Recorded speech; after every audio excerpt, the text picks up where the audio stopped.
Sirens wailed, bombs fell, smoke rose. Kuching was a scene of mayhem as fleeing refugees desperately tried to escape the soaring planes, crashing shells, and invading battalions of the merciless enemy. All of this had taken decades to build, from the Miri oil fields to the modern docks of Kuching, the incredible pepper fields of the hills to the small rubber plantations that enriched the common people. All of it had been painstakingly built ever since the catastrophe of 1857. Now it was being destroyed, both by the invading hordes and the vastly outnumbered retreating defenders. The Imperial Japanese were here, and they were going to destroy this glorious holdout of the old world way of doing things. Nothing would ever be the same. Welcome back to The Old World with Will Tanner, the show where we tell the tales of the great colonial adventurers and magnificent American and British families of the world that used to exist. Make sure to like this video, subscribe to this channel, and share this video and any others around if you like it, as that's how we grow and keep this project going. This time, we're ending the story of the White Rajahs of Sarawak, looking at the life of the third and last Rajah, Charles Vyner Brooke. This is the story of how Vyners and Susans and Japanese invaders ended the story of the White Rajahs, sending the Brookes from not Rajahs to not Rajahs in just 3 generations. The year 1941 was supposed to be the crowning glory of the Brooke dynasty. In September, as we briefly covered last time, Kuching had been a loving celebration of yellow and black, the colors of the Raj of Sarawak, as the people celebrated the centenary of White Rajah rule. Vyner Brooke, standing on the balcony of the Astana, had looked out over a crowd that genuinely seemed to love the private kingdom his family had carved from the mud and mangroves a century prior. He had just proclaimed the 1941 Constitution, a document that would gradually turn his absolute monarchy into a self-governing democracy, while keeping the Rajahs there to ensure things went well. It was the ultimate, perhaps misguided, romantic gesture, a king giving away his crown to his people as a birthday gift to the nation. But as the tropical sun set on those celebrations, a much darker shadow was lengthening across the South China Sea. The modern world, which Vyner had so carefully courted with his oil wells and wireless stations, was about to break down his door in the most violent way imaginable. The end of the Raj did not begin in the capital of Kuching, but in the industrial heart of the north, Miri. By December 1941, the Japanese war machine was hungry for the black gold that flowed from the Sarawakian earth, and the amphibious blitz it launched was targeted at these rich oil fields under the Bornean sun. Vyner and his advisors knew they couldn't hold the oil fields. They had no tanks, no modern air force, and only a handful of British troops to support the local volunteers and the Sarawak Rangers. On December 8th, hours after the attack on Pearl Harbor, the order was given for the denial scheme. It was a heartbreaking moment of sabotage. British sappers and Sarawakian engineers, who had spent decades building the oil derricks and refineries of Miri and Lutong, used them to enrich the Raj and benefit the people of Sarawak. Now moved through the fields with sledgehammers and explosives, they smashed the precision machinery of the grand old lady, that glorious first oil well, and set fire to the vast stores of crude. Imagine the scene. The pristine northern coast, that place that had once been haunted by pirates, then by headhunters, and now was transformed into an industrial heartland, transformed into a vision of hell. Huge plumes of oily black smoke choked the horizon, visible for miles out to sea. The romantic infrastructure of the oil boom was being offered up as a scorched earth sacrifice. When the Japanese 35th Infantry Brigade landed on the beaches of Miri on December 16th, they didn't find a functioning oil industry. What they found was a landscape of twisted metal and cooling embers. If the Rajah had to leave, he'd at least stop the enemy from using his Raj against his British homeland. So the Japanese pushed south towards Kuching. The primary line of defense fell to the legendary Sarawak Rangers. To understand the tragedy of 1941, one must understand the Rangers. Founded in 1862 by Charles, they were more than just a paramilitary force. They were the living embodiment of the Brooke philosophy, mostly comprised of Iban warriors, men who knew every bend in the river and every shadow in the canopy. The Rangers were masters of the silent war, talented and competent at light infantry fighting, masters of their terrain. For 80 years, they had been the Rajah's eyes and ears. They wore distinctive uniforms that blended European discipline with indigenous practicality. In the early days, they had fought pirates and settled blood feuds. By 1941, they were a modernized force, but their heart remained in the jungle. They were the pride of the Rajahs, the perfect fighting force for Sarawak and its woes, at least in times of relative peace. But the Rangers were a force designed for policing a jungle, not for stopping a modern imperial army. When the Japanese invasion fleet appeared off the mouth of the Sarawak River on Christmas Eve, 1941, the Rangers and the Sarawak Constabulary fought a desperate, lopsided battle. They used their knowledge of the mangroves to ambush Japanese landing craft, but they were eventually overwhelmed by superior numbers and air support. As Kuching fell on Christmas Day, the order was given for the Rangers to melt back into the interior. It was a strategic retreat that would lay the groundwork for the resistance to come. But for the moment, the White Rajah's flag was lowered over the Astana for the first time since the Kongzi Revolt of 1857. And this incident was much more dire. Brooke rule was at its lowest point ever, and there was no clear path to restoring it. Unlike 57, a steamer with some cannons wouldn't save the day this time. While the land fell, the sea claimed its own share of Brooke history. The most poignant maritime tragedy of the era involved the ship that bore the Rajah's name, the SS Vyner Brooke. A sleek cargo passenger vessel of the Sarawak Steamship Company, she had spent her life plying the waters between Kuching and Singapore, carrying pepper, rubber, and the hopes of a developing nation. In February of 1942, as Singapore itself was on the verge of collapse, the Vyner Brooke was pressed into service to evacuate wounded soldiers and civilian nurses. On February 14th, while navigating the Benka Strait, she was spotted by Japanese aircraft. Despite the captain's desperate evasive maneuvers, the ship was struck by multiple bombs, began to settle into the water. The sinking of the Vyner Brooke became the prologue to one of the war's most infamous atrocities, the Bangka Island Massacre. The survivors, including many Australian nurses, reached the shore only to be rounded up by Japanese soldiers. In a display of senseless brutality, the men were bayoneted, and the women were forced to wade into the sea, where they were machine-gunned from behind. Only one nurse, Vivian Bullwinkle, miraculously survived to tell the tale. It was a horrible tragedy that showed the desperate state of things for Sarawak in these dark years. For the people who remained in Sarawak, the 3.5 years of Japanese occupation were a descent into a medieval struggle for survival. The beautiful anachronism of the Brooke era was replaced by the cold, calculated exploitation of the Japanese military administration.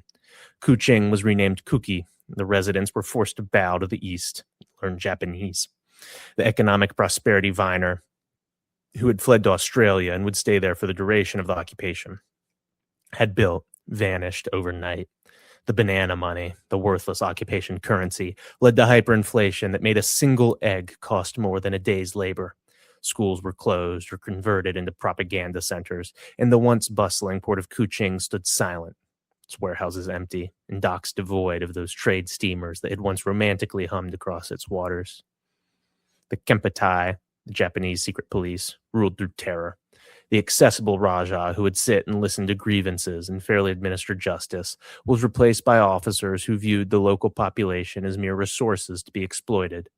Food was systematically siphoned off to feed the Japanese army, leading to widespread famine in the coastal regions.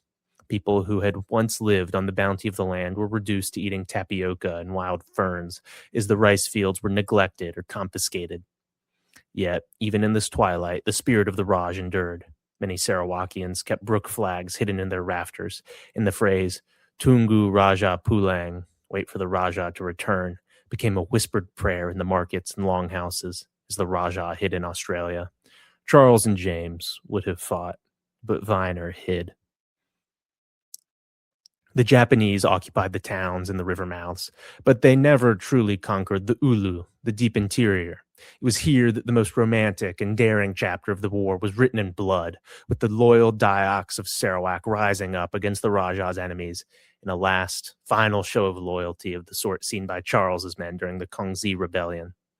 In 1945, as the tide of war turned, the Allies launched Operation Semut, Operation Ant. Small teams of the Z Special Unit, mostly Australians and British officers, parachuted into the Kelabit Highlands. Their mission was to organize the local tribes into a massive guerrilla force. This was the Brooke Legacy's finest hour. The Dayaks, who had spent a century living under the protection of the White Rajahs, viewed these newcomers as the harbingers of the Rajah's return. Armed with modern Sten guns and their traditional blowpipes and parangs, those sharp knives they had used so many times in the Rajah's service, the Iban and Kelabit warriors turned the jungle into a death trap for the Japanese. They used the very trails Vyner had used during his training as a young officer to haunt the Japanese supply lines. The silent war returned with a vengeance. In the final months of the occupation, thousands of Japanese soldiers, retreating into the interior to escape Allied bombings, found themselves hunted by an invisible army that knew every shadow and pursued them mercilessly through it, much as the Kongzi rebels had been hunted to extinction by the Rajah's loyal men. The resistance was not just a military operation. It was a reaffirmation of the bond between the people of Sarawak and the idea of the Raj. When Vyner Brooke finally returned to Sarawak in 1946, he did not find the trader's paradise he had left. He found a nation that was physically and spiritually broken. The infrastructure he had spent his life building, the roads, the ports, the wireless stations, had been pulverized by Allied bombings and Japanese neglect. The oil fields of Miri were a wasteland of rusted pipes and craters. No wealth flowed from them. Vyner was now 71 years old. He was tired, and the weight of his burden felt heavier than ever. Impossible, even. He looked at the smoking ruins of his capital and realized that the private wealth of the Brooke family was no longer enough.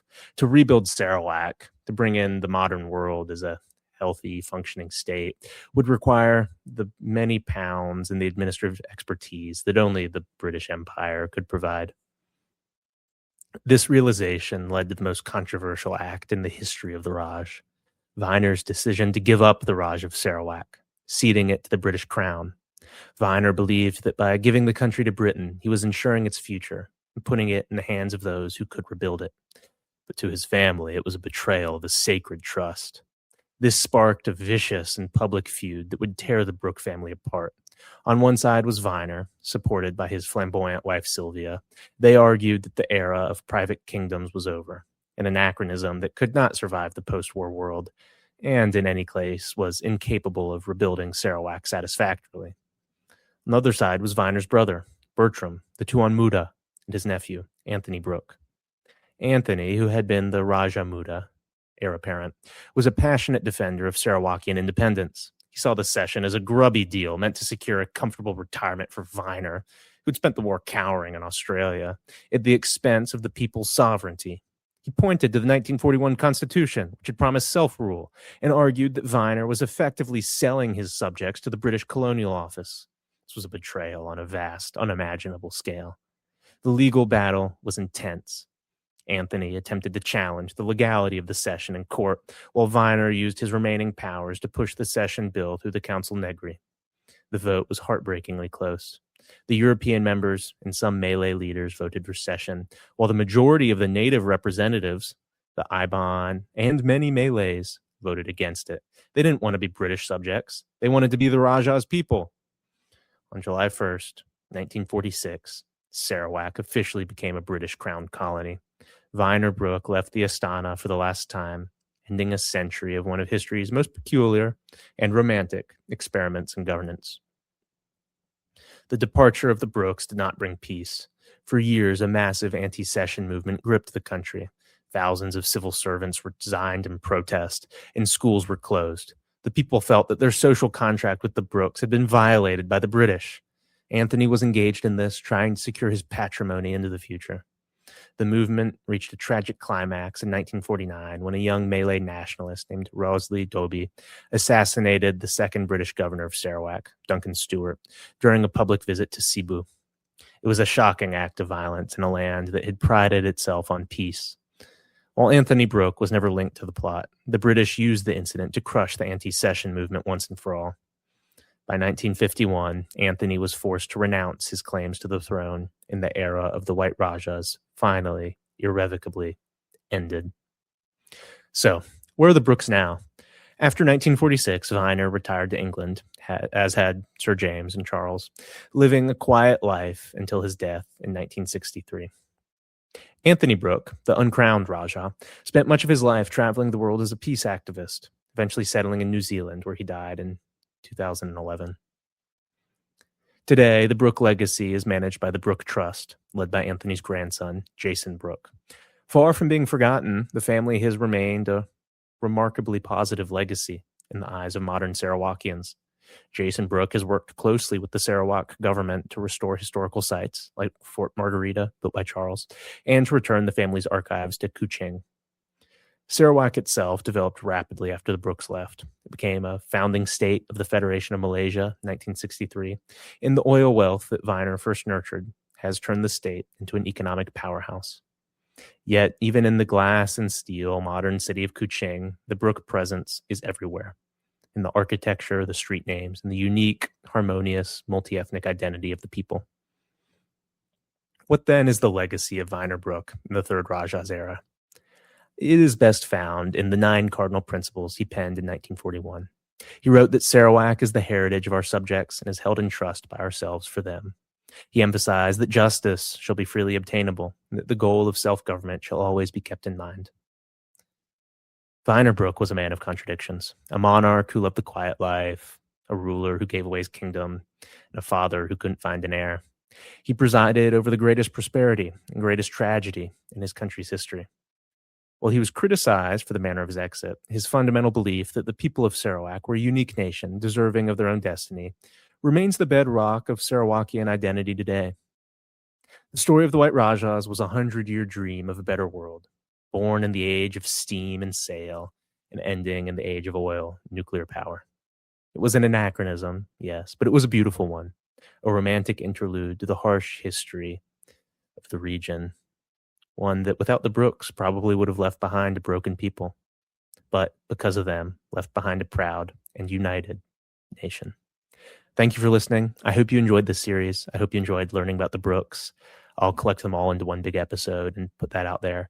But next time, we're returning with the story of Meriwether Lewis and Captain Clark. See you next time.